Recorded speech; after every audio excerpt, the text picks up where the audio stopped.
നമുക്കറിയാം, അന്തരിച്ച മുൻ മുഖ്യമന്ത്രി ഉമ്മൻചാണ്ടിയുടെ മകൾ അച്ചു ഉമ്മൻ കഴിഞ്ഞ പുതുപ്പള്ളി ഉപതെരഞ്ഞെടുപ്പ് സമയത്ത് തന്നെ ഏറെ ശ്രദ്ധിക്കപ്പെട്ടിരുന്നു. പുതുപ്പള്ളിയിൽ സ്ഥാനാർത്ഥിയെ പ്രഖ്യാപിക്കുന്നതിന് മുൻപ് കോൺഗ്രസ് സ്ഥാനാർത്ഥിയായി ചാണ്ടി ഉമ്മനോ അതോ അച്ചു ഉമ്മനോ എന്നൊക്കെയുള്ള അഭ്യൂഹങ്ങളും പരന്നിരുന്നു. ഇപ്പോഴിതാ അച്ചു ഉമ്മൻ ലോക്സഭാ തെരഞ്ഞെടുപ്പിൽ മത്സരിക്കുന്നതിൽ എല്ലാവർക്കും പരിപൂർണ യോജിപ്പാണെന്ന് അറിയിച്ചിരിക്കുകയാണ് മുതിർന്ന കോൺഗ്രസ് നേതാവായ തിരുവഞ്ചൂർ രാധാകൃഷ്ണൻ. ഒരു വ്യക്തി എന്ന നിലയിൽ അച്ചു ഉമ്മൻ മിടുമിടുക്കിയാണെന്നും തങ്ങൾക്കെല്ലാം പരിപൂർണ സമ്മതമുള്ള കൊച്ചുമോളാണെന്നും തിരുവഞ്ചൂർ വ്യക്തമാക്കിയിരിക്കുകയാണ്. എന്നാൽ അച്ചു ഉമ്മനെ ലോക്സഭാ സ്ഥാനാർത്ഥിയാക്കുന്ന കാര്യത്തിൽ അന്തിമ തീരുമാനം പാർട്ടി എടുക്കുമെന്നാണ് തിരുവഞ്ചൂർ പറയുന്നത്. അച്ചു ഉമ്മൻ പാർലമെന്റിലേക്ക് മത്സരിക്കണമെന്ന പാർട്ടിയിൽ താല്പര്യമുണ്ടോ എന്ന മാധ്യമങ്ങളുടെ ചോദ്യത്തോടായിരുന്നു അദ്ദേഹത്തിന്റെ ഈ പ്രതികരണം.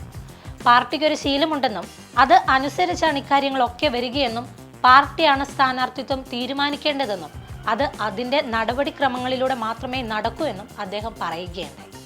അതേസമയം പ്രതിപക്ഷ നേതാവ് എന്ന നിലയിൽ വി.ഡി. സതീശന്റേത് മികച്ച പ്രവർത്തനമാണെന്നും അദ്ദേഹം കൃത്യമായി കാര്യങ്ങൾ പഠിക്കുകയും പ്രതികരിക്കുകയും ചെയ്യുന്നുണ്ടെന്നും പറഞ്ഞ തിരുവഞ്ചൂർ, ഇടതുമുന്നണിയുടെ ഭരണത്തിലെ അപാകതകളും ന്യൂനതകളും തെറ്റുകളും വി.ഡി. സതീശൻ ജനമധ്യത്തിൽ കൊണ്ടുവരുന്നുണ്ടെന്നും അതാണ് പ്രതിപക്ഷ നേതാവ് ചെയ്യേണ്ടതെന്നും കൂട്ടിച്ചേർത്തിട്ടുണ്ട്.